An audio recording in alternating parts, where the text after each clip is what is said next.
Kabanal-banalan naming Diyos. Muli, narito po ang bawat isa sa amin, nagpupuri sa iyong dakilang pangalan. Maraming salamat po, Ama, sa buong isang linggo na iyong pagsama na naman sa bawat isa sa amin.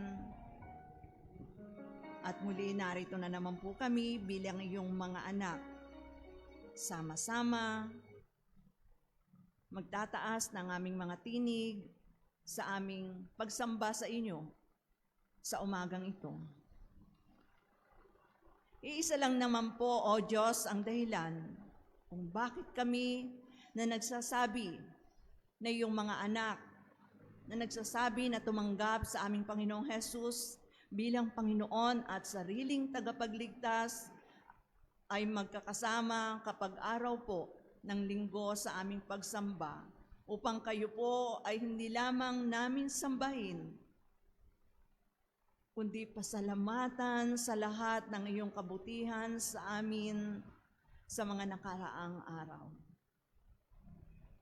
Kaya, O Diyos, nawa nga po, kayo po ay aming maitaas sa aming kalagitnaan sa umagang ito. Kayo po nawa ay aming masamba sa Espiritu at sa katotohanan. Kaya pangunahan niyo po kami, O Lord God, sa aming gawain ngayong umaga. Kayo po ang siyang manguna sa bawat isa sa amin. Pagpalain niyo po ang aming pag-aawitan. Pagpalain niyo po, O Diyos, ang aming pananahimik sa aming mga kanya-kanyang upuan. Sa aming pagkakaloob, nawa maging bukas ang aming mga puso sa aming pagbabalik ng iyong mga pagpapala sa bawat isa sa amin. Pagpalain niyo rin po, O Diyos, ang iyong pagbibigay ng mensahe sa amin sa umagang ito sa pamamagitan po ng iyong lingkod, ang aming Pastor John Dave.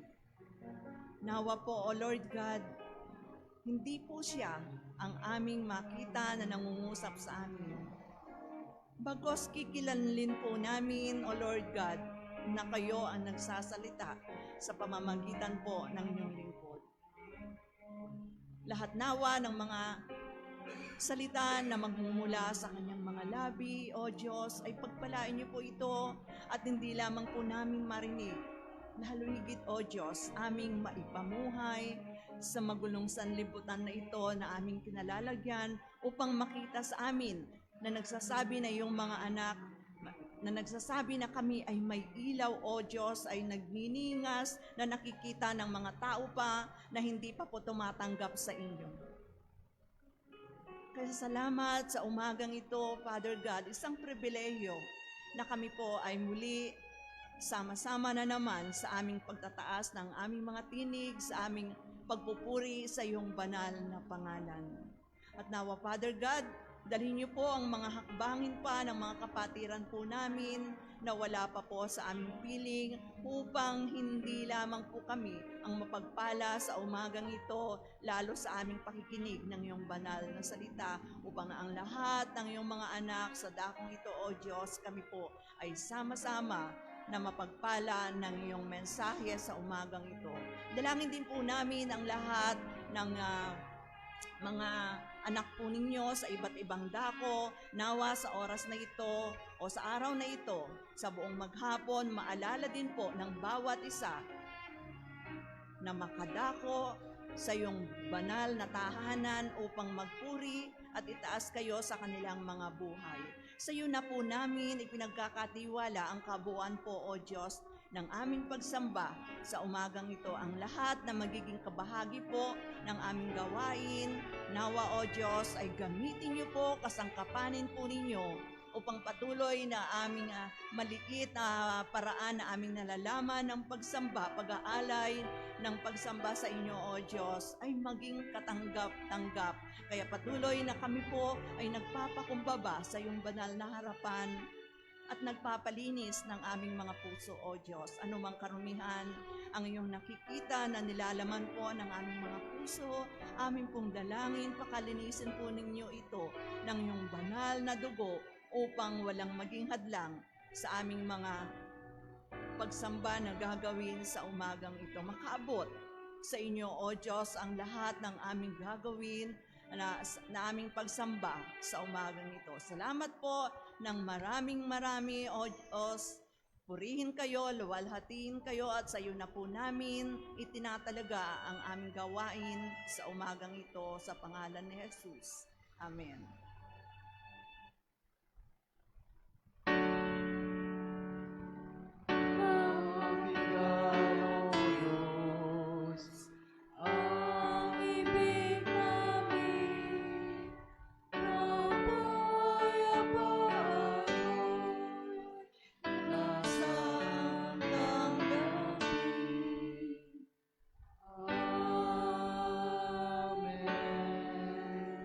Manatili na po tayo sa ating pagkakatayo at tayo po ay dadako na po sa ating babasahing tugunan na matatagpuan po sa Filipos chapter 2 verses 1 to 10. Magkaisa kayo ng pag-iisip.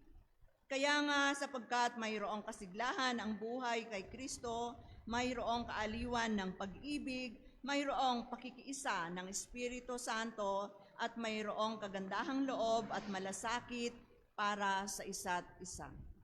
Lubusin ninyo ang aking kagalakan. Magkaroon kayo ng iisang kaisipan. Mabuklod kayo sa iisang pag-ibig at magkaisa kayo sa puso't diwa.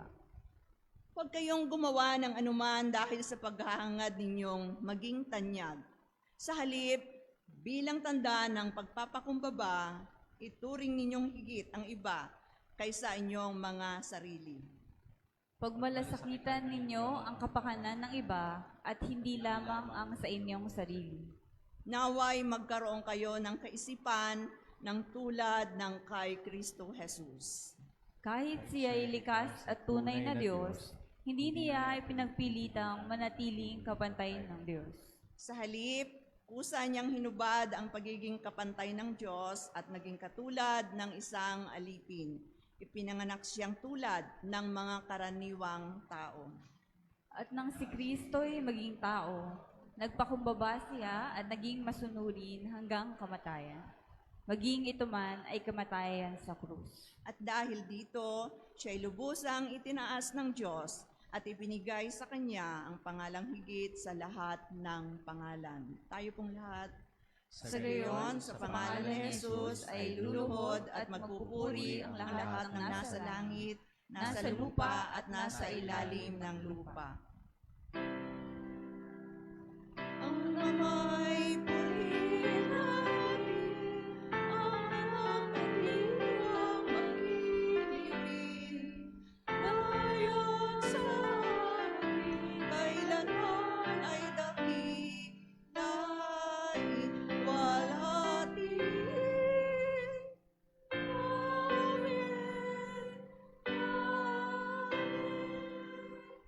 Tayo po ay dadako na sa ating pagbabatian.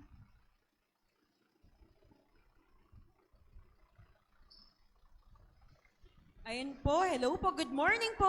Good morning. Isang mapagpalang umaga po sa ating lahat. So, hintayin lang po natin, no? So, third week na ng July, malapit na po ang Burr months, di ba? So, patuloy na sa ating pagsamba. Ilan na lang eh. Sabi ni Pastor yan, di ba? Ilan na lang, ilang tulog na lang ay Burr months na po uli. At patuloy na sa ating pagsamba.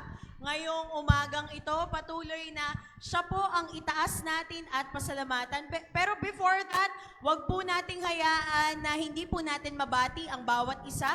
Ngayong araw ito, awitin po natin ang Oh, I Love You with the Love of the Lord.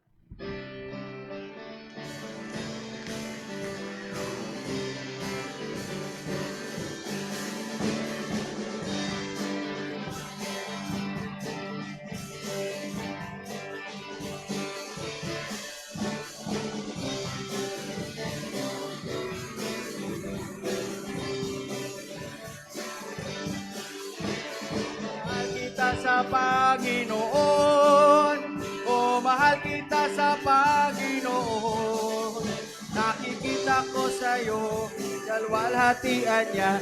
Oh, mahal kita sa Panginoon. Oh, I love you. Oh, I love you with the love of the Lord. Yes, I love you with the love of the Lord. I can see in you the glory of my King. Yes, I love you with the love of the Lord. Oh, mahal kita sa Panginoon. Oh, mahal kita sa Panginoon. Nakikita ko sa'yo, kalwalhatian niya. Oh, mahal kita sa Panginoon. Oh, I love you. Oh, I love you with the love of the Lord. Yes, I love you with the love of the Lord. I can see in you the glory of my King. Yes, I love you with the love For the last of time the po. Oh, I love you with the love of the Lord. Yes, I love you with the love of the Lord. I can see in you the glory of my King. Yes, I love you with the love of the Lord. Amen. So patuloy po na awitin natin, papurihan natin ang ating Panginoon. Gamitin natin ang lahat ng ating mga tinig, lahat ng ating mga lakas, lahat ng ating paggalaw ngayong umagang ito.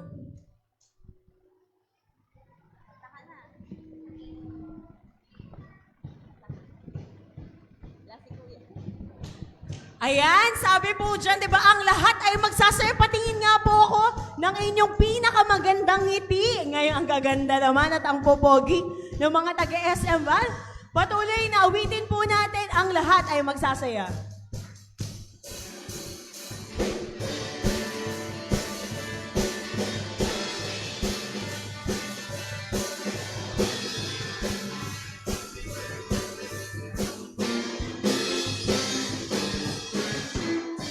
Dakilang biyaya, kami pinalaya mula sa bihag ng kasalanan. Pinatawad,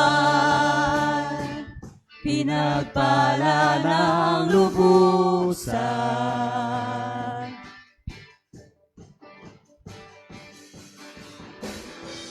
Di mapipigil ang pagsamba sa'yo.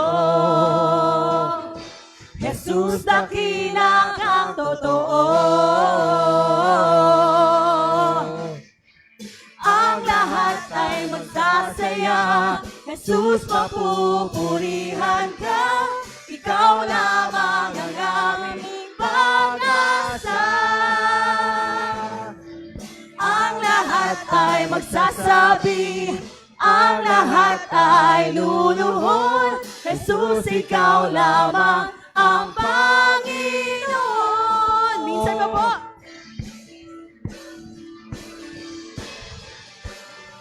Dakilang biyaya.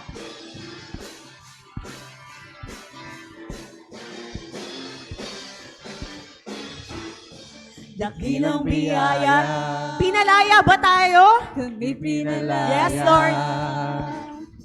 Mula sa bihag ng kasalanan. Pinatawad, pinagpala ng lubusan. Di mapipigil ang pagsamba. Di mapipigil ang pagsamba sa'yo. Jesus, dakila kang totoo. Dakila kang totoo. Ang lahat ay magsasaya. Ang lahat ay magsasaya. Jesus, mapupurihan ka. Ikaw lamang ang aming pag-asa. Ang lahat ay magsasabi, ang lahat ay luluhod. Jesus, ikaw lamang ang Panginoon. Ang lahat ay magsasaya. Jesus, papupurihan ka. Ikaw lamang ang aming Panginoon. pag-asa. Ang lahat ay magsasabi, ang lahat ay luluhod. Jesus, ikaw lamang ang Panginoon. Patuloy po tayo pumalakpak para sa ating Panginoon.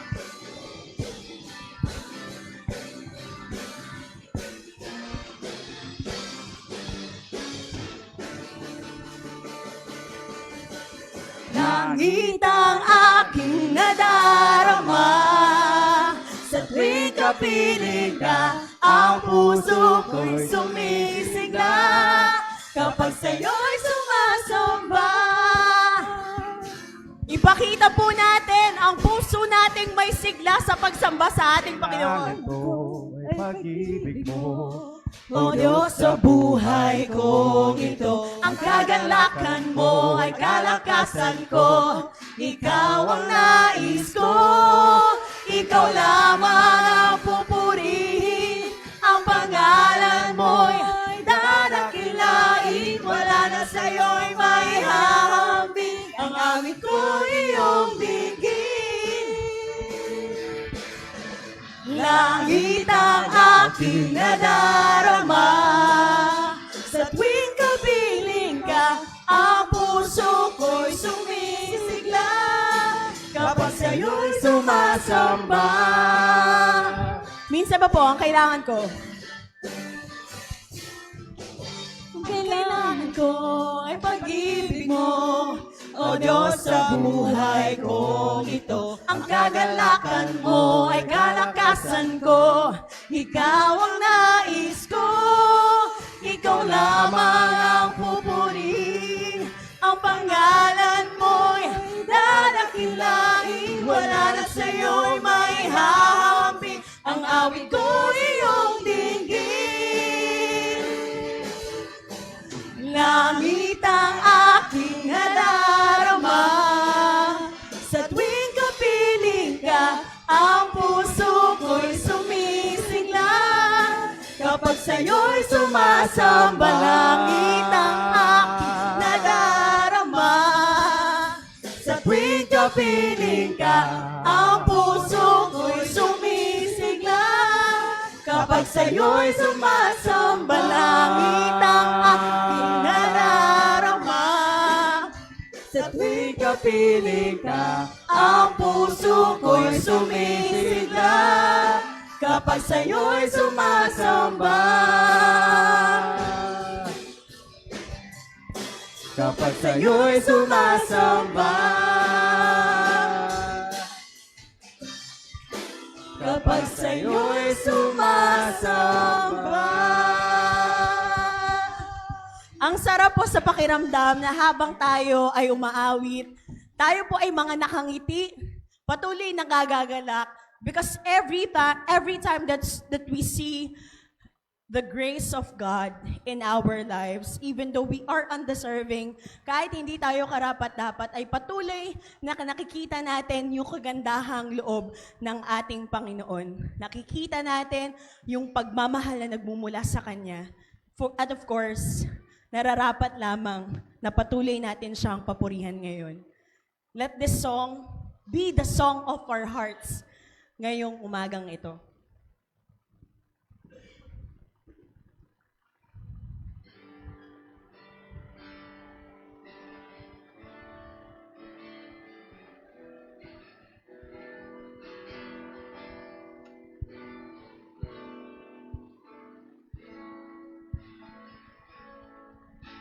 Walang hanggan, katapatan,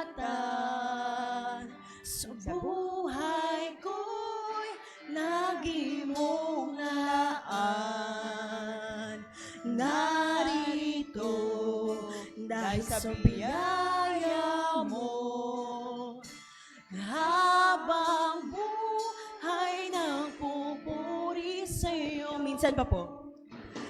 Walang hanggang katapatan, yes Lord, sa buhay ko'y lagi mong laan. With conviction po. narito. Nang dahil sa biyaya mo, habang buhay nagpupuri sa'yo. Pupurihin ka sa awit, itataas ang aking tinig, itatanghal sa buhay ko'y tanging ikaw, O Diyos. Higit pa sa kalangitan, ang iyong kalwalhatian, kadakilaan mo'y di mapapantayan. Minsan pa po.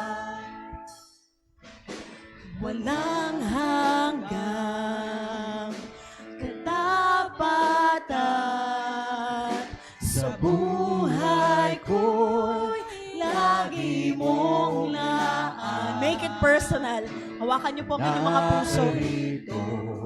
Nang dahil sa biyaya mo, habang buhay nagpupuri sa... Pupurihin ka sa awit! Pupurihin ka sa awit, itataas ang aking tinig, itatanghal sa buhay ko'y tanging ikaw, O Diyos. Higit pa sa kalangitan, ang iyong kalwalhatian, kadakilaan mo'y di mapapantayan. Pupurihin ka sa awit, itataas ang aking tinig, itatanghal sa buhay ko'y tanging ikaw, O Diyos. Higit pa sa kalangitan, ang iyong kalwalhatian, kadakilaan mo'y di mapapantayan. Jesus, sa'yo ang kapurihan, kalwalhatian ngayon at magpakailanman. Jesus, sa'yo ang karangalan, kapangyarihan ngayon at magpakailanman. Minsan po, Jesus! Jesus, sa'yo ang kapurihan, kalwalhatian ngayon at magpakailanman. Jesus, sa'yo ang karangalan, kapangyarihan ngayon at magpakailanman. Pupurihin ka sa awit, itataas ang aking tinig, itatanghal sa buhay ko'y tanging ikaw, O Diyos. Higit pa sa kalangitan, ang iyong kalwalhatian, kadakilaan mo'y di mapapantayan. Minsan ba po? Walang hanggang kapatan sa buhay ko'y lagi mong laan. Narito dahil sa biyaya mo, habang buhay nagpupuri sa'yo. Pupurihin ka sa awit, itataas ang aking tinig, itatanghal sa buhay ko'y tanging ikaw, O Diyos. Higit pa sa kalangitan, ang iyong kalwalhatian, kadakilaan mo'y di mapapantayan. Kadakilaan mo'y di mapapantayan. Kadakilaan mo'y di mapapantayan. Everybody. Jesus.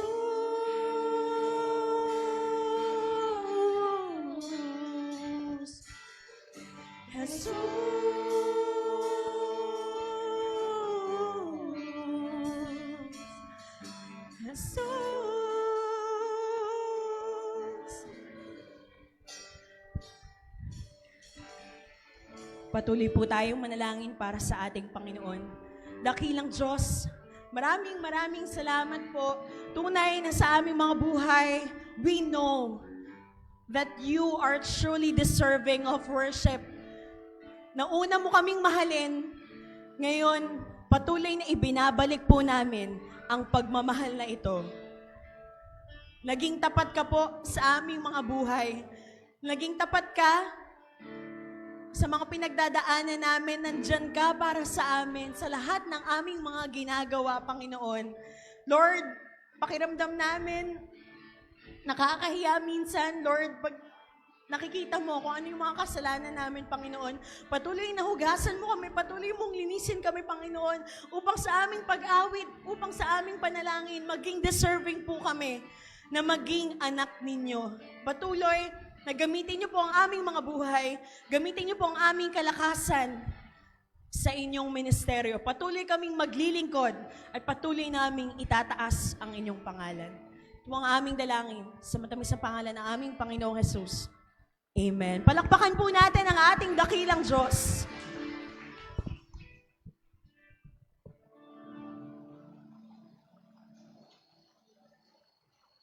Yan, purihin po ang Panginoon sa ating pag-aawitan sa umagang ito. At naawa nga po ay patuloy na napagpala po tayo sa pamamagitan po ng mensahe ng mga awitin. Ayan, magpahinga muna ng ilang hinga si Pastor. Alam niyo po kahapon ay napunta kami ng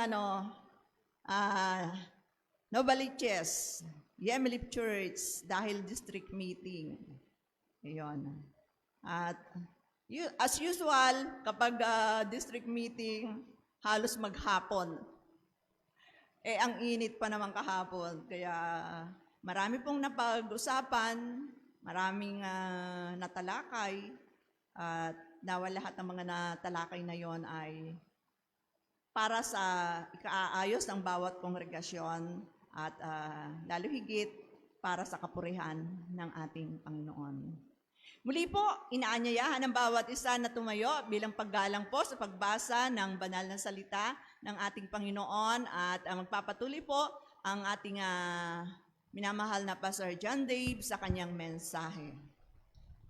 Kung kayo po ay may dalang mga banal na kasulatan, ay sabay-sabay po nating tunghayan ang teksto na atin pong pagbubulay-bulayan sa umagang ito. Sa unang Korinto, sa chapter 12, verses 22 hanggang 25, ay ganito po ang ating mababasa. Sa katunayan, ang mga bahaging parang mahihina ang siyapangang kailangang-kailangan. Ang mga bahagi ng katawan na inaakala nating hindi gaanong kapuri-puri ay pinag-uukulan ng higit na pagpapahalaga. Ang mga bahaging hindi likas na maganda ang siya nating higit na pinapahalagahan. Hindi na ito ang kailangang gawin sa mga bahaging sadyang maganda. Ngunit nang isaayos ng Diyos ang katawan, binigyan niya ng higit na karangalan ang mga bahaging hindi ganoong marangal, upang hindi magkaroon ng pagkakabahabahagi, sa halip ay magmalasakit ang bawat bahagi sa isa't isa. Kung nasasaktan ng isang bahagi, nasasaktan ng lahat. Kung pinaparangalan ng isang bahagi, nagagalak ang lahat. Sa Galatia, sa chapter 6, verse 2, mababasa natin, magtulungan kayo sa pagbuhat ng pasanin ng bawat isa, sa gayong paraan ay matutupad ninyo ang kautusan ni Kristo. Pinagpala ng Panginoon ang pagkabasa ng kanyang mga banal na salita. Makakaupo na po ang kapulungan.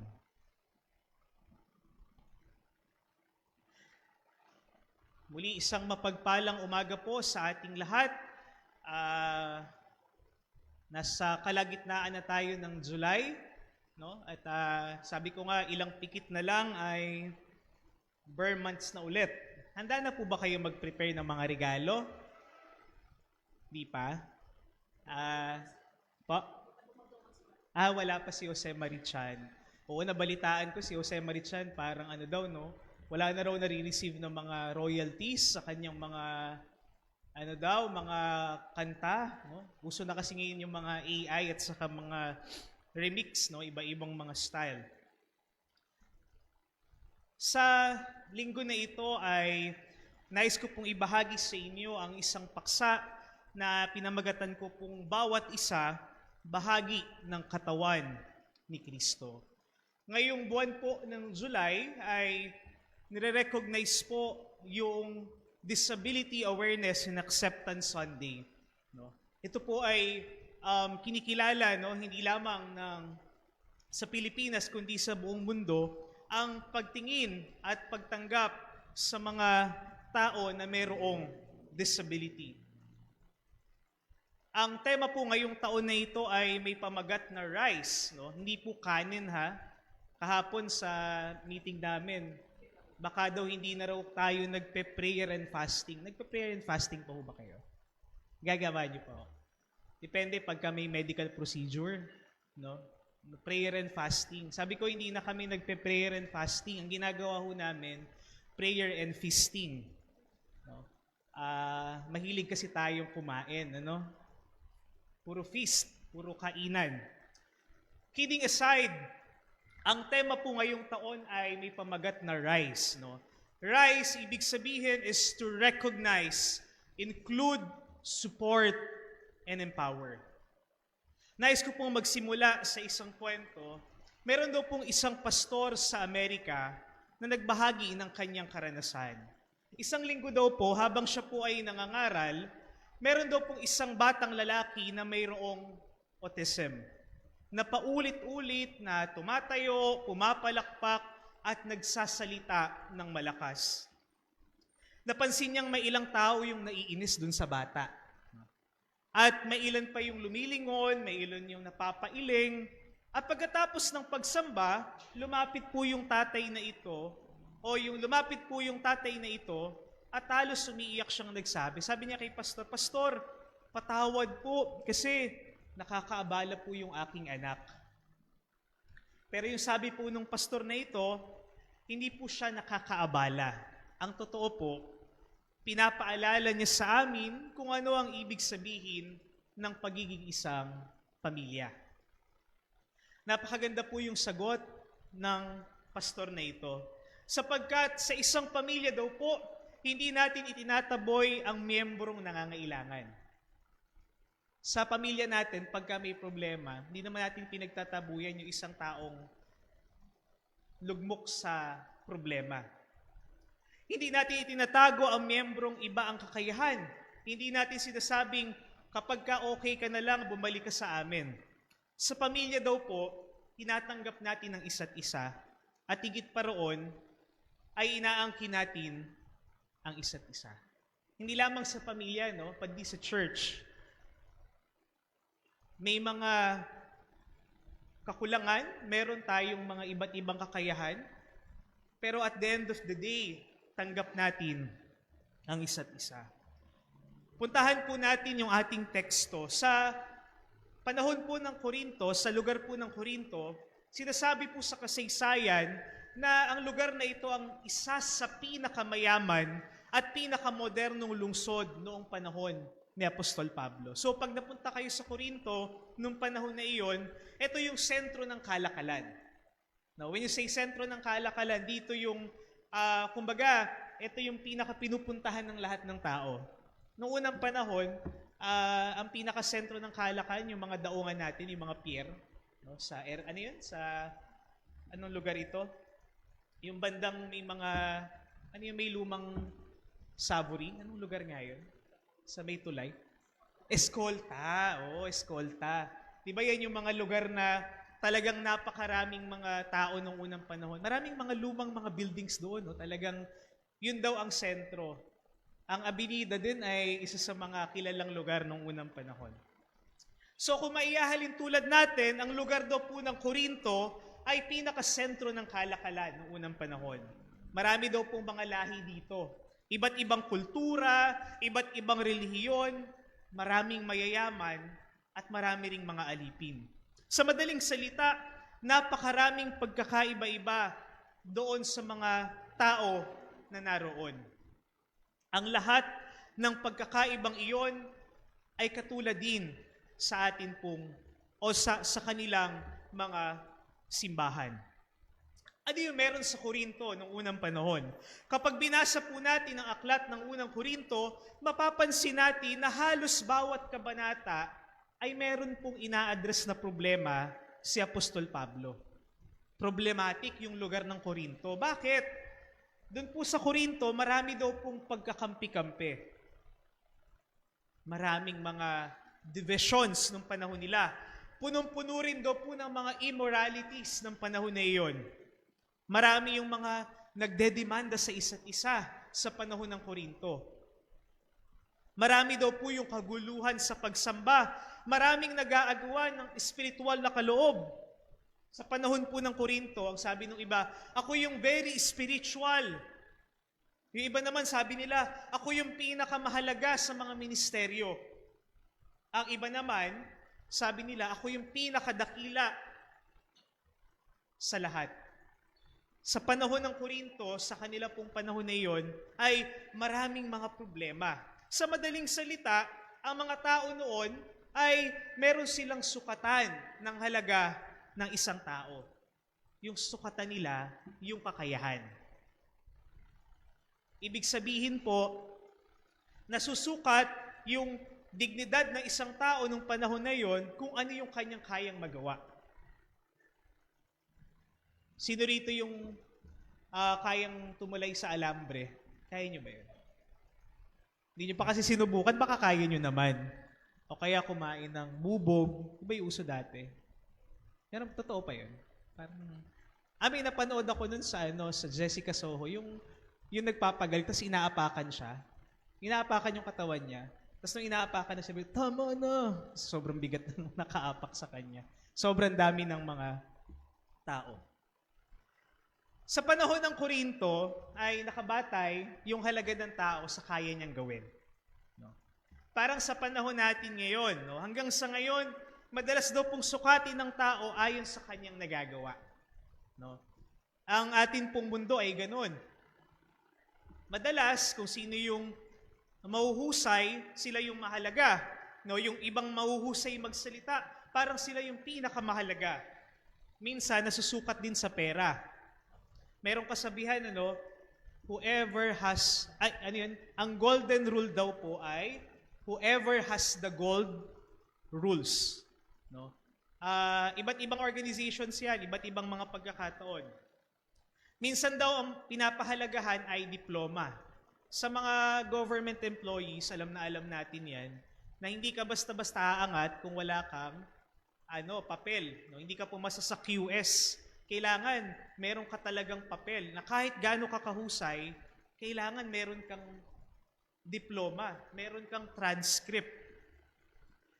Minsan daw po, kahit na hindi natin sinasadya, ang mga taong may sinasabi nating kapansanan ay nagiging invisible sa buhay ng simbahan. Ibig pong sabihin, minsan, sanay na lang tayo na of course, we do our routine, yung ating mga pagsamba, yung ating mga gawain, that sometimes we forgot na merong mga taong may kakaibang pangangailangan. No? Merong tayong kailangang tugunan at isama sila sa ating mga gawain. Of course, hindi natin sila itinataboy. Hindi rin natin sila inaasahang maging super active. Pero dito pumapasok po yung mensahe ni Pablo. Napakaganda nung ginamit na larawan ni Pablo. Ano pa yung ginamit ni Pablo nung binasa natin kanina? Tayo daw ay katulad ng isang gusali? Hindi ba? Hindi. No, hindi tayo ikinumpara sa isang building, sa isang kumpanya or sa isang pulutong ng hukbo, kundi sa isang katawan ng tao. Na-share ko yun sa prayer meeting no nakaraan. No? Meron kasi kaming namatay na immediate supervisor sa trabaho. And what we've realized is that sa work, kahit gaano raw tayo magpursige. Hindi ko sinasabing wag tayong maging successful sa career. But then again, no, sometimes if we think na parang tayo yung tagapagmana ng kumpanya, unless ang paapelido nyo ay C o kaya ay ano yun? Mga Lopez o kaya ay Panghilinan. Sometimes kapag tayo ay nagkasakit at namatay, no, kapalit natin na isang bulaklak. Balik tayo, no? Hindi tayo inilarawan sa isang company. Of course, we are all replaceable. No? Sa isang structure, kapag nasira ang halige, pwede nating ipagawa. Pero sabi ni Pablo, tayo ay ikinukumpara sa katawan ng tao. Bakit? No? Bakit sa isang katawan? Ang katawan po ng tao ay iba-iba ang bahagi. No? Meron bang tao na puro mata? Wala, di ba? Unless pinya kayo. No? Meron bang tao na puro bibig? Wala naman. Sa bahay, di ba walang ganon? Pag nagagalit nanay nyo, di naman, no? Puro bibig, wala naman sigurong taong ganon. We are all unique, no? Ang katawan daw po ay may mata, merong tenga, may ilong, at iba't iba pang bahagi. Again, lahat ito ay magkakaiba. Ngunit, sinasabi na ito ay isa. Walang bahagi ang nabubuhay para sa sarili lamang. Kapag daw po sumakit ang ngipin ng isang tao, hindi lamang bibig yung nahihirapan. Sino yung sumasakit ang ngipin dito? Hindi nyo pa naranasan? Di ba pag masakit yung ngipin nyo, halos gusto nyo iuntog na yung ulo nyo sa pader? No? Parang sobrang sakit. Hindi pa nararanasan yun. Pag masakit yung ngipin ninyo, hindi lang ngipin nyo yung masakit. Diba? Hindi kayo makapagtrabaho, hindi kayo makapaghugas ng pinggan. Naranasan nyo ng yung, di ba may hinliliit kayo sa paa? Naranasan nyo ng tumama to sa sa pinto? Ano mga sinasabi nyo pag tumama sa pinto? Ano ba yung sasabihin dito, Di ba sobrang sakit nun? Halos isumpa nyo na yung pintuan o kaya yung kanto ng upuan pag naganon kayo. Hindi naman to part ng utak ninyo, di ba? Or kaya ng bibig ninyo. Pero ang dami nating sinasabi pag tumama yung hinliliit ninyo doon sa kanto ng pintuan. Mga kapatid, yung buong katawan natin ay konektado. Kapag daw po ang tao ay napilayan ng paa, hindi lamang paa ang naapektado. Buong katawan ang bumabagal at ganito raw doon po ang katulad ng isang church. Hindi tayo magkakapareho, pero lahat tayo ay magkakaugnay. Hindi tayo pare-pareho ng kakayahan, ngunit pare-pareho po tayong mahalaga. Naniniwala po ba kayo doon? Sabihin nyo nga sa katabi nyo, mahalaga ka.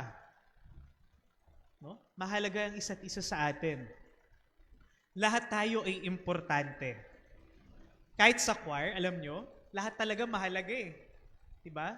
Kahit yung iba, bumubuka ganun lang. Yung iba ganun. Yung iba, tahimik lang. Lahat tayo ay mahalaga. Pansinin niyo po yung sinabi ni Pablo. Sabi po ni Pablo, ang mga bahagi ng katawan na inaakala nating mahihina. Ano yung sabi niya? Yung salitang inaakala. Hindi po sinabi ni Pablo ang mahihinang bahagi ng katawan. Ano yung sabi niya? Inaakala. Ang mga bahaging inaakala nating mahina. Ang ibig pong sabihin, yun daw pong kahinaan ay hindi po hatol ng Diyos. Ito po ay pananaw ng tao. May mga taong tinitignan ng lipunan bilang mahina, ngunit hindi ganoon ang tingin ng Diyos. Sa orihinal na wikang Griego, yung diin ng pangungusap ay nasa pananaw ng tao. Hindi po sa katotohanan. No? Very important po ito. Sapagkat ang mundo ay may sariling pamantayan ng halaga, ngunit ang Diyos ay may ibang pamantayan. Naalala ko ho, meron, yung tiyahin ko ho ay nagkataon na meron na siyang sakit noong mga panahon na yun. Or yung aking yung aming ninang sa kasal, no? May times pala, no, kahit na yung isang tao ay meron siyang disability, hindi pala laging gusto nilang magpatulong. Kahit yung mga may edad na, minsan ayaw nilang magpatulong kapag nahihirapan sila. Why? Because, no, it proves na para bang nakakaawa ba ako? Hindi naman, di ba? No? Minsan dapat pala careful tayo doon. No? Nung na-attend ako ng isang disability training, hindi pala dapat, kapag hindi kaya ng isang tao, nakikita natin parang nahihirapan, lagi tayong, di ba? Minsan, hindi nila kailangan ng tulong unless sabihin nila. Parang laging may thin line doon sa pagiging gentleman, sa pagiging pabayaan lang natin. Ulitin ko po, sometimes, ang mundo po, ang tingin sa kanila ay mahihina. Ngunit baliktad ang kaharian ng Diyos. Kung susuriin natin ang Biblia, mapapansin natin na paulit-ulit itong ginagawa ng Diyos. Imagine niyo po si King David. No, si David, bago siya naging hari ng Israel, pinagpilian muna yung mga kapatid niya. No, sabi ni Jesse, eto po, matangkad, matipuno. No? Eto po, sanay makipaglaban. Ang sabi nung propeta, hindi yun yung hinahanap. Meron ka pa pang bunsong anak. Lumabas si David, no, hindi naman kagwapuhan, maliit na tao, parang ako. Pero, siya yung inanoint ng Panginoon para maging hari ng Israel. Si Moses po hindi mahusay magsalita. Uutal-utal. Sino uutal-utal? Nahihirapan ho ba kayong magsalita? Si Moses hindi siya mahusay magsalita. Pero pinili pa rin siya ng Diyos upang pangunahan ang bayang Israel palabas ng Ehipto. And si Gideon, na nagsabing siya ang pinakamahina sa kanilang angkan. Mga kapatid, pinili ng Diyos ang mga ordinaryong mangingisda upang maging apostol. At higit sa lahat, pinili niyang iligtas ang mundo sa pamamagitan ng isang Mesiyas na ipinako sa krus. Sabi po ni Pablo sa isang bahagi ng kanyang sulat, pinili ng Diyos ang mga bagay na inaakalang mahihina ng sanlibutan upang hiyain ang malalakas. Ganito ang Diyos, mga kapatid. Binaliktad niya ang pamantayan ng mundo. Sa akin pong unang punto, intro pa lang lahat yon. Ang unang punto natin sa umagang ito ay ang Diyos ang nagbibigay ng dangal sa mga hindi pinapansin. Mga kapatid, hindi sinabi ni Pablo na mga bahaging ito ay pwede na. Hindi niya rin sinabi na pagtiisan nyo na yung mga yan. Ang sinabi niya, sila ang lalong kailangan. In fact, sa wikang Griego, ay sinasabi po ang kahulugan nito ay indispensable, no? Essential at hindi maaaring mawala. Ibig pong sabihin, sa bahagi ng isang katawan, lahat po tayo ay mahalaga. Uulitin ko, lahat tayo ay mahalaga. Sa madaling salita, kung wala ang isang tao o isang bagay, may kulang sa katawan ni Kristo. Napakagandang katotohanan nito, mga kapatid. Hindi po awa, hindi tolerance ang itinuturo sa atin, kundi dignidad ng bawat isa sa atin. Sa isang katawan, sometimes sasabihin natin, anong pinakamahalagang bahagi ng katawan natin? Kayo nga, ano sa tingin yung pinakamahalagang bahagi ng katawan? Kuko? Joke lang. Puso? Puso ba naisip nyo? Puso? Puso? Hindi pusod ha, puso. Puso. No? Minsan iniisip natin, kasi pag yung puso, ano yun? Parang ang hirap ng mabuhay ng walang puso. Pwede naman mabuhay di ba, ng kulang isang tenga, no? Tanggal, o kaya, walang isang bahagi ng katawan, no? Kaya pa rin nating mabuhay. Inisip natin ang pinakamahalaga ay puso, no? Ngunit, nakikita nyo ba yung puso nyo kanina? Nakita nyo ba yung puso nyo? Sabi ni Diyan kanina, humawak daw kayo sa inyong mga puso kanina. Pero hindi nyo naman nahawakan yung puso nyo, di ba? Nakatago, di ba? Tahimik at hindi napapansin. Ngunit kapag tumigil po yung ating puso, titigil ang ating buong katawan. Ganito rin daw po ang isang church. Marami tayong hindi napapansin minsan. No? Hindi sila umaakit sa pulpito, hindi katulad namin ni Jack Eden. No? Hindi sila nakikita sa live stream, katulad din namin, na nasa unahan. No?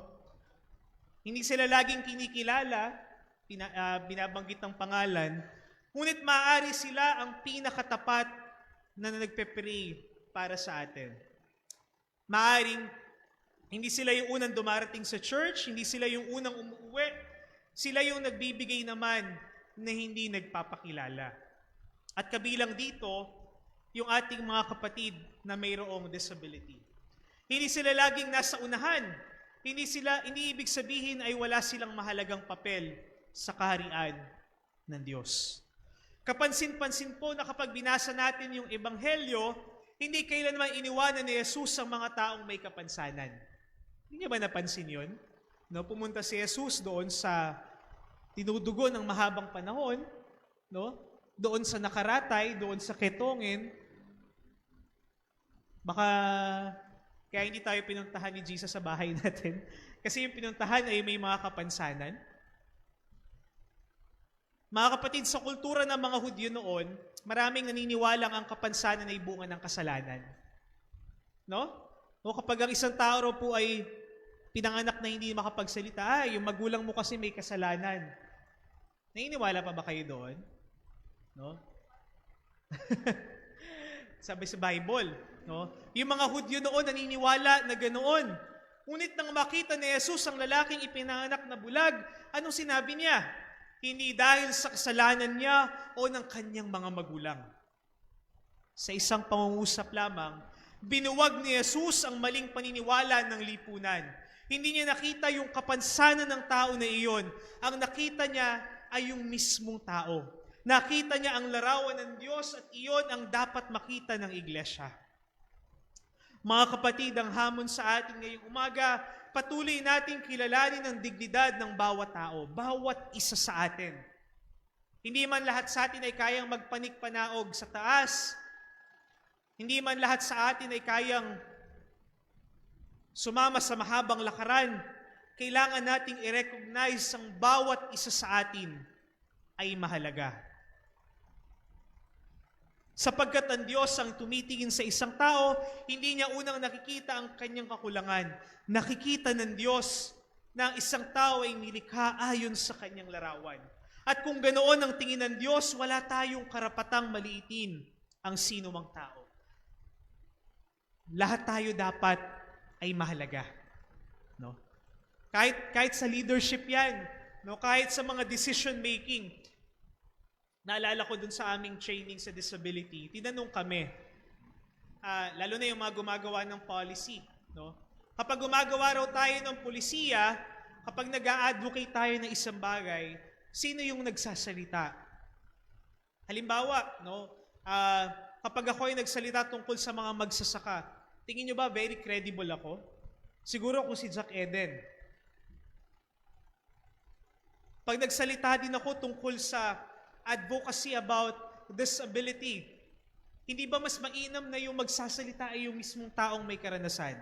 Minsan ho kasi, pag gumagawa ng mga policies, hindi nasasama yung mismong taong nandoon.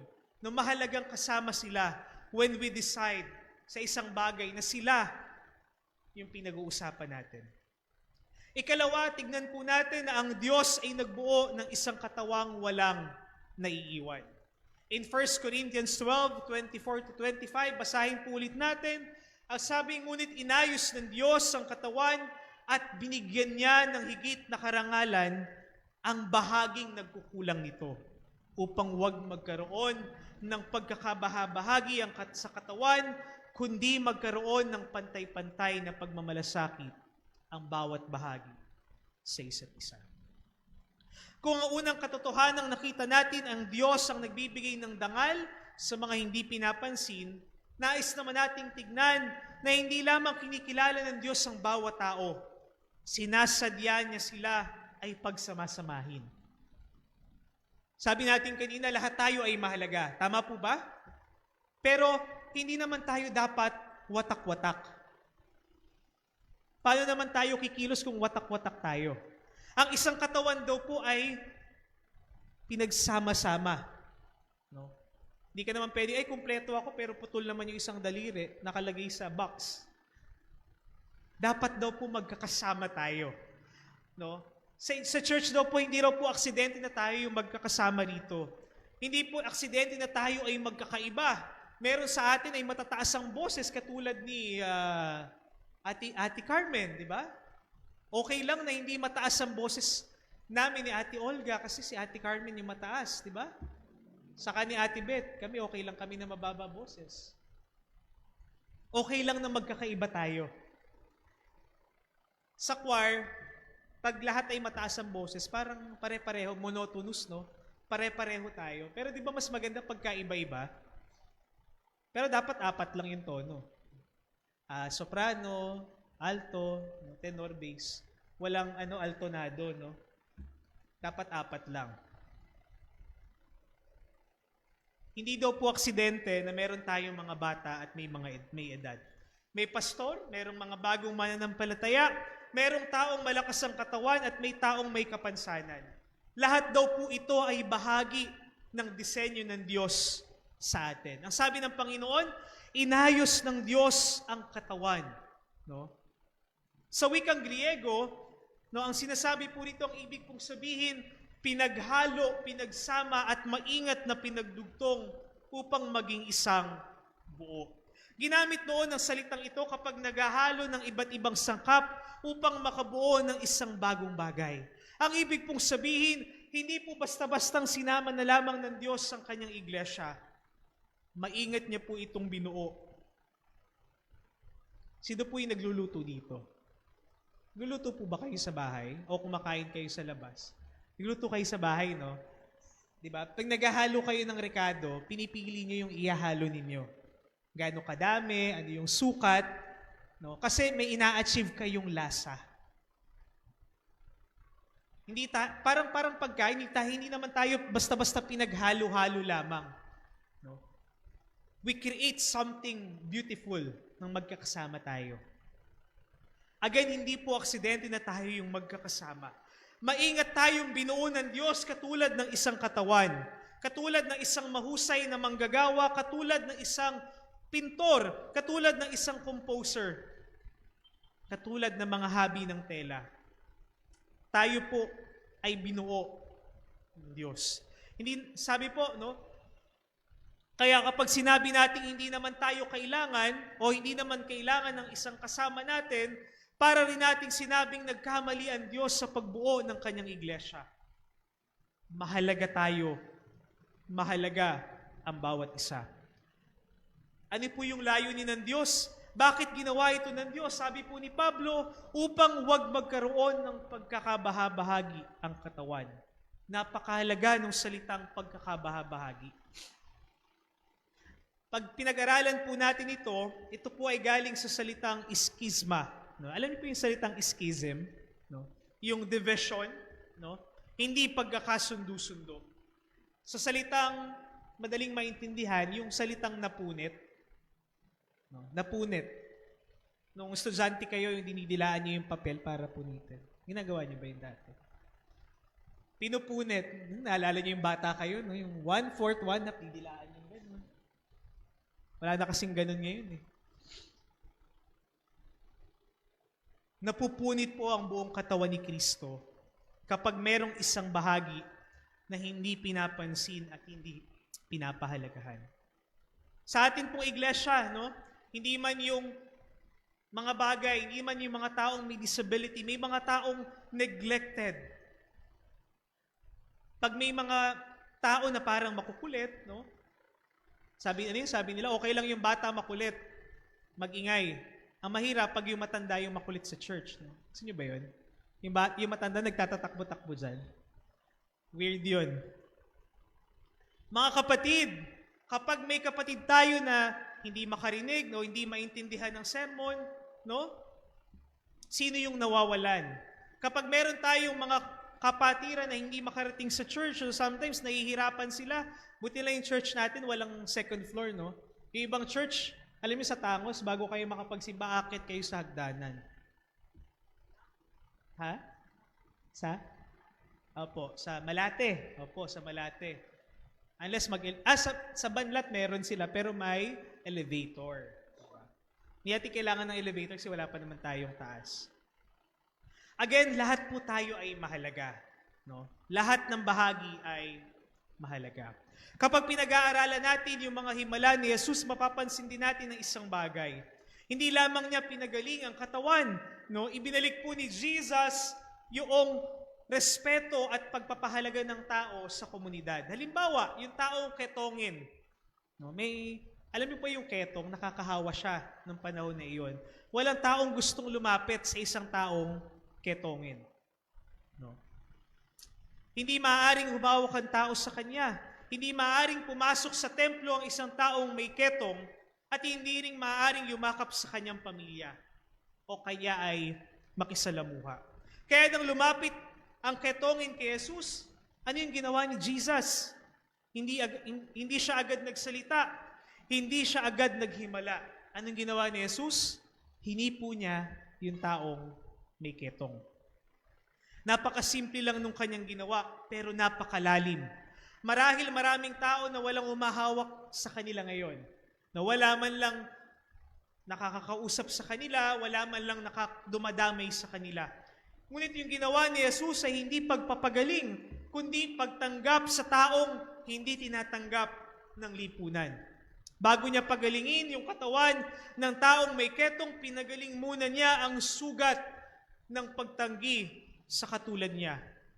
Hindi ba't maraming mga taong may kapansanan ngayon na hindi lamang nahihirapan dahil sa kanilang kondisyon?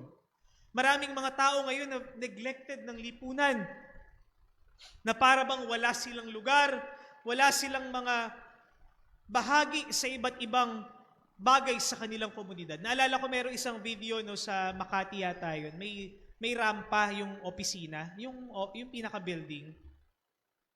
Alam niyo yung rampa? Hindi yung naglalakad sa yung parang yung pupunta kayo sa mall, doon kayo dumadaan, tumantuwa kayo kasi hindi kayo nag-i-step sa hagdan. Yung rampa, di ba? Mahalaga daw yung rampa sa mga churches, no? Kasi lalo na yung mga kapatiran na naka-wheelchair o kailangan mas madali. Buti na lang sa atin, maliit lang, no? Ganun lang yung agwat. Merong isang building, may rampa. Pero nung tinesting yung rampa, hindi naman makaangat yung naka-wheelchair. Nagkakandahirap. Meron kaming nakausap, no? Sabi nung pastor ito na specialized talaga sa disability. Sabi niya, nung nagkaroon daw sila ng rampa sa church nila, sabi ng mga tao, kahit hindi nagsisimba, hindi mananampalataya. Sabi ng mga tao, Pastor, yung rampa nyo nag-i-invite ng mga tao na pumasok sa church. Bakit? No, kasi inclusion. No? It attracts yung mga tao na walang kakayahan, no, na kabilang sila doon sa iglesia na iyon. Meron pong isang example dito no, sa komunidad sa France na si Jean Vanier. Sabi niya po, ang layunin nito ay hindi lamang alagaan ng mga taong may intellectual disabilities, kundi mamuhay kasama nila. Noong una, marami raw pong mga volunteers ang pumupunta upang maglingkod. Ngunit makalipas ang ilang buwan, marami ang nagsasabing, akala namin kami ang magtuturo sa kanila. Ngunit sila pala ang nagturo sa amin kung papaano magmamahal. Minsan iniisip natin na ang mga tao pong may kapansanan ay nangangailangan sa atin. Ngunit maaari tayo ang higit na nangangailangan sa kanila.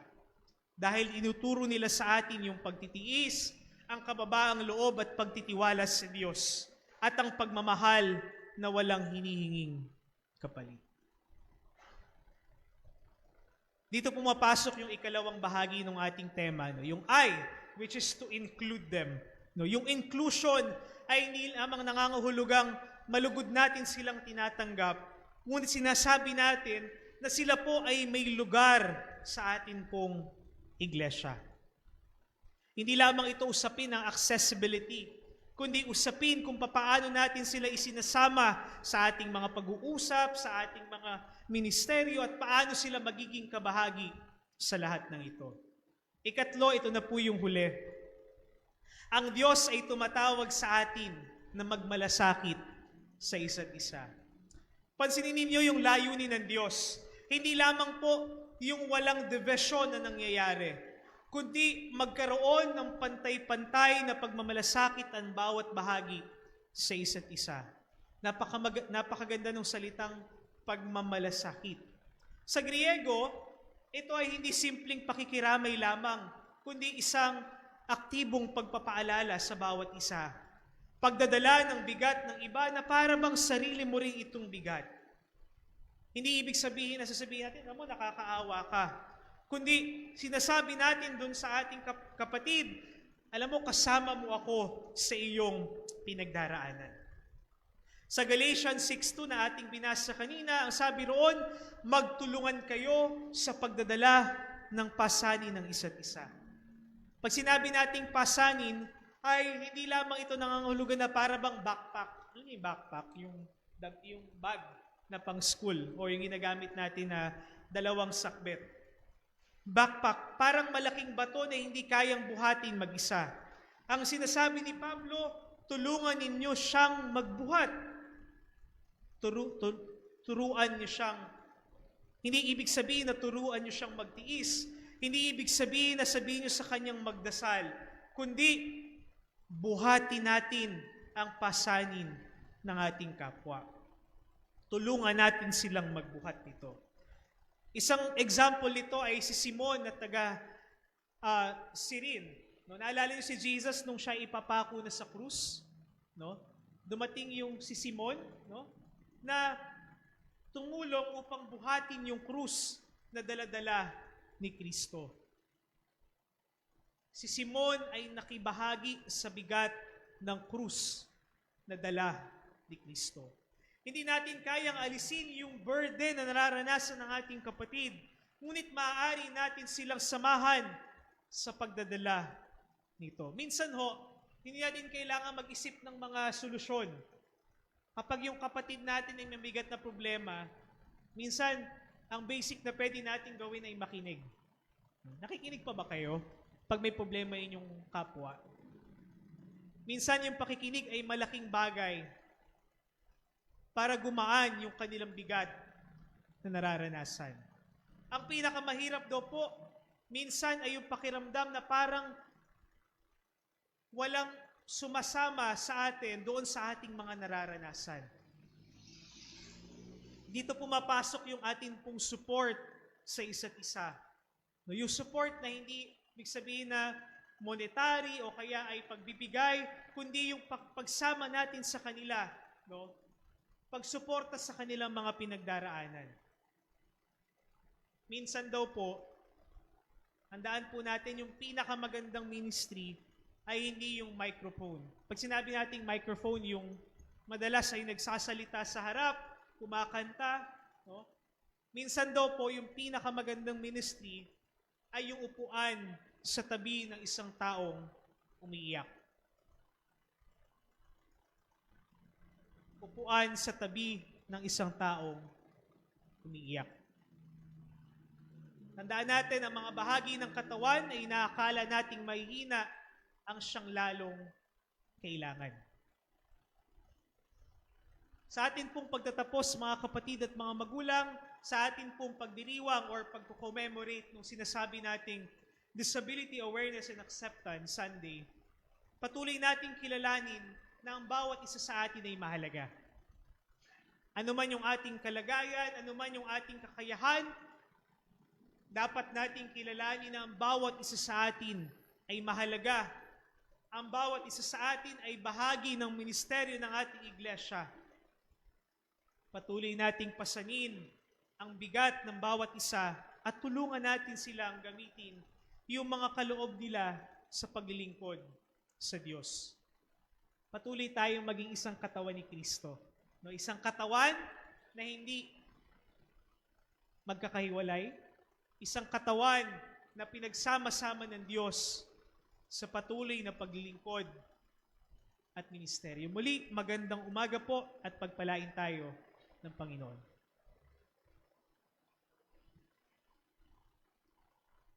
Maraming salamat po, Pastor JD. Purihin po ang Panginoon sa mabiyayang mensahe po sa atin ngayong umaga. Tuloy naalala ko yung mga nakaupo sa likod dati na mga kasama natin na nag-worship pag-araw ng linggo. Yung mga nandyan sa kalsada, naalala po ninyo mga kapatid, may mga kapatiran tayo noon na kasama natin nag-worship. At nawa dumating yung panahon na muli yung ministry natin na yon ay maipagpatuloy po natin. Hindi lamang yung matulungan sila, kundi maging kabahagi din po sila sa ating pagsamba. Ngayon po ay dadako na po tayo sa ating paghahandog. Tinatawagan po ang Ate Lovely at Kuya Miko para sa paglikom ng mga handog.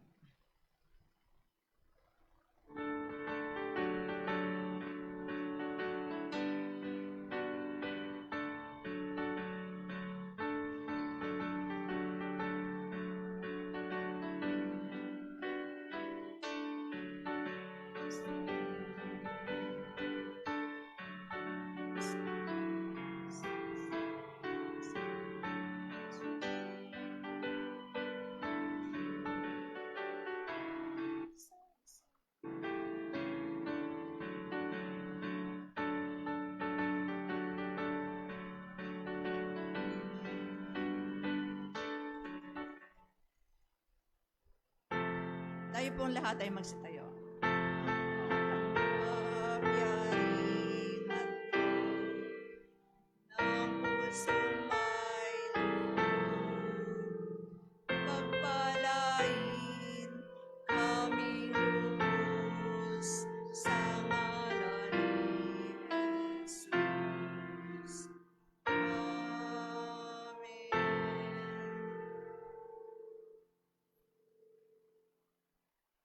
Ngayon po ay dako na po tayo sa, makakaupo na po ang kapulungan. Dako na po tayo sa pahayag. Next Sunday po ay July 26 na. At ang ating Sunday worship ay nag-uumpisa po ng 9:30. Kanina ay medyo late tayo ng konti lang naman po. Kaya panatilihin po natin na makapag-umpisa po tayo sa takdang oras. Yan. Ang ating pong tagapagsalita, ang ating Diakonesa Jubel Mondoy, ating presider, ang kapatid na Leonie Flores. Ang mga ushers po ay ang kapatid na Raquel Bando at ang kapatid na Carmen Esperanza. At nagpapatuloy din po yung mga gawain ng mga bata, kagaya po ngayon, nasa taas po sila. Kaya kung may mga kids pa po tayo sa ating mga bahay o mga kapitbahay o mga anak ng mga mahal sa buhay, maaari po natin itong dalhin kasama natin dahil meron po silang gawain kasabay po natin sa taas. At every Wednesday, pinag-aanyaya po ito mga kapatid, ang ating midweek service at prayer meeting online.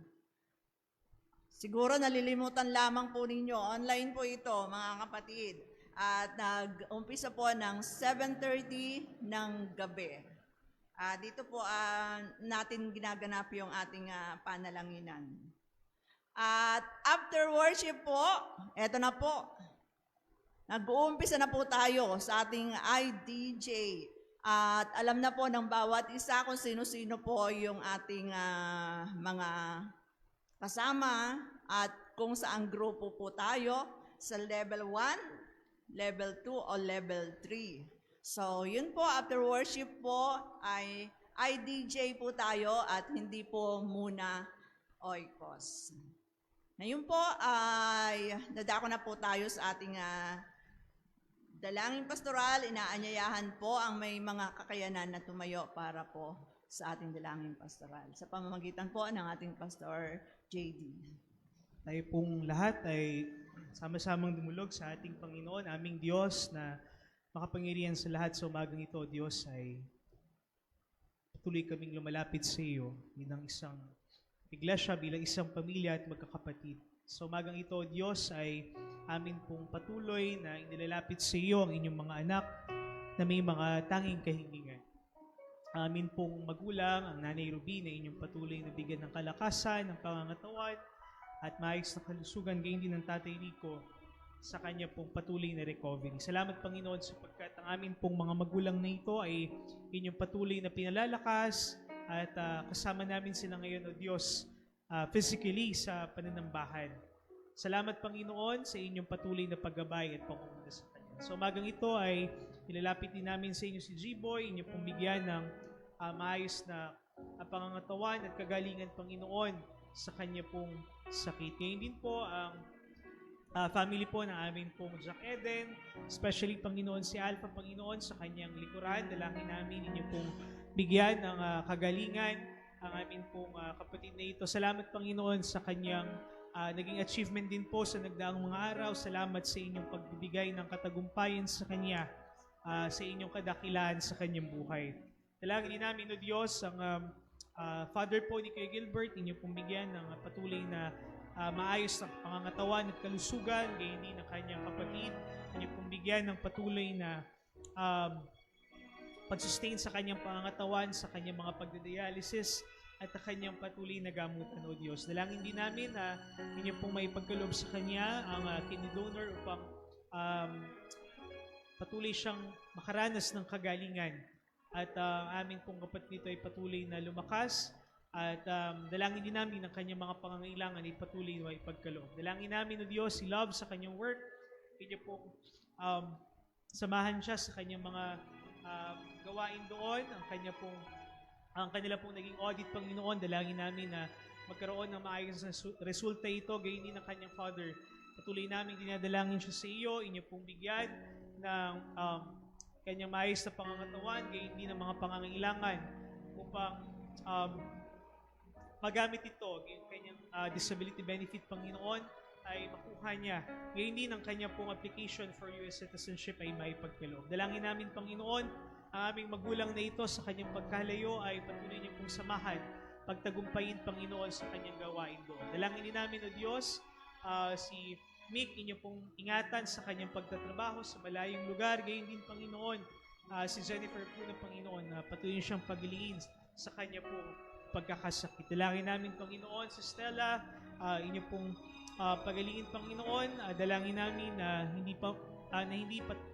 mag-worsen, Panginoon, yung kanya pong sakit at ilayo siya, Panginoon, sa tuluyan niya pong pagkabulag. Dalangin namin, Panginoon, si Jeremy sa kanyang pagkakasakit. Dalangin namin, O Diyos, inyo pong pagalingin ito, ang aming kapatid na ito, at naman, Panginoon, ang maging findings sa kanyang pong puso ay inyo pong bigyan ng kalunasan ang kanya pong kalagayan. Dalangin namin, aming Diyos, ang aming pong church, ang aming pong mga gawain, aming pong pinag-imbita kanina, ang aming mga paghahanda. Salamat, Panginoon, sapagkat patuloy niyo kaming sinusustain.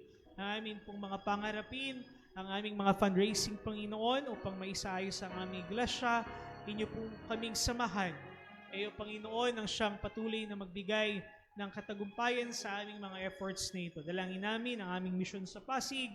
Inyo po itong pagpalain, ang aming po mga team na sa bawat linggo na dumadako doon ay inyo pong patuloy na pagtagumpayin sa kanilang mga gawain doon. Dalangin din namin, O Diyos, ang aming mga kapatiran ng mga nagtatrabaho, may mahanap buhay, pagpalain niyo po sila sa kanilang mga gawain at pagtagumpayin, Panginoon, sa kanilang mga pagtatrabaho. Pagpalain niyo rin po ang aming mga mag-aaral, inyo pong pagtagumpayin sa kanilang mga pag-aaral, ang kanilang mga paghahanda sa kanilang mga pag-aaral, inyo pong pagtagumpayin ng bawat isa sa kanila.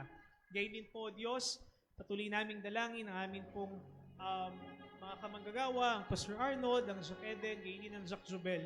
Inyo pong pagpalain ng kanilang mga buhay, ang kanilang mga pangangatawan, maayos na kalusugan, at patuloy na pagpapala, at patuloy niyo silang pagtagumpayin sa kanilang mga ministeryo. Dalangin din namin, O Diyos, ang amin pong mga nakatakdang gawain, ang muling pagbubukas namin ng Student Center, ang amin pong mga pagpaplano pa sa iba't ibang mga ministeryo na inyong ipinagkaloob sa amin. Samahan niyo po kami, ang SM Val, Panginoon.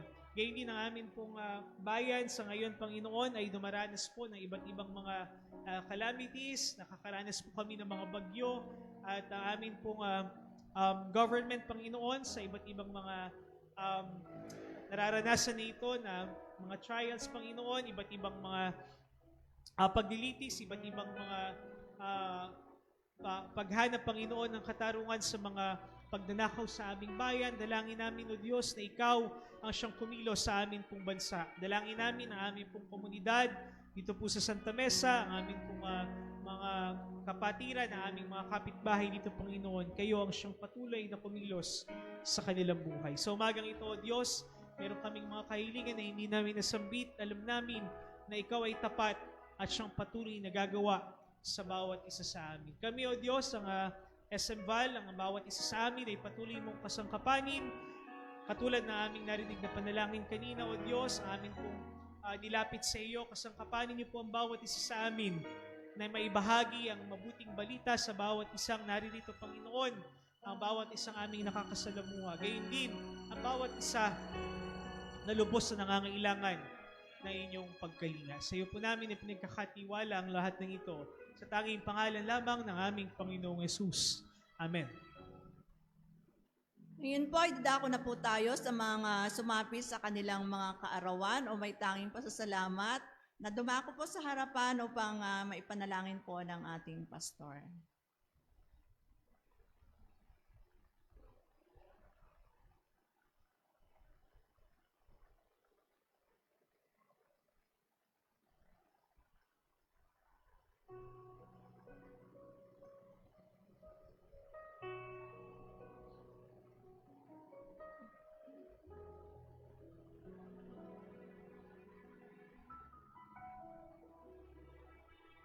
Samahan po natin sila sa kanilang mga pagpapasalamat.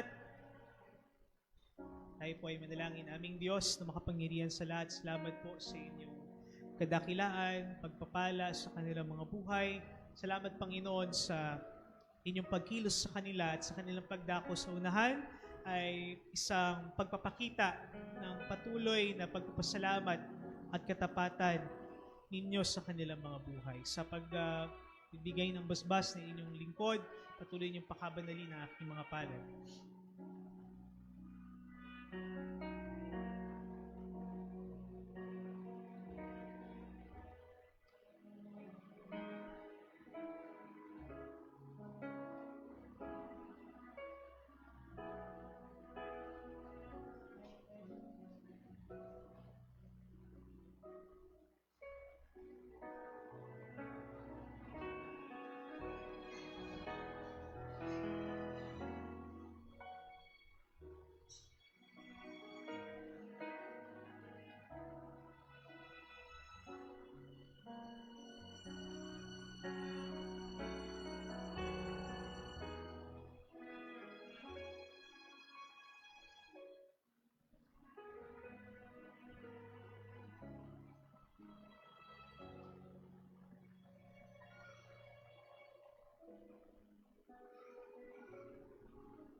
Awitin po natin ang doxology. Alati papuri na ang hanap na Espiritong Banal,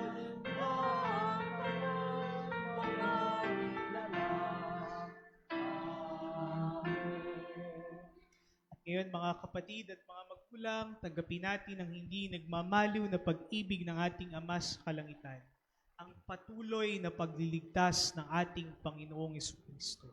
Ang pangunguna, pagsubaybay, pakikipisan ng banal na Espiritu ang siyang sumagana sa ating mga buhay, ngayon at magpakailanman. Amen.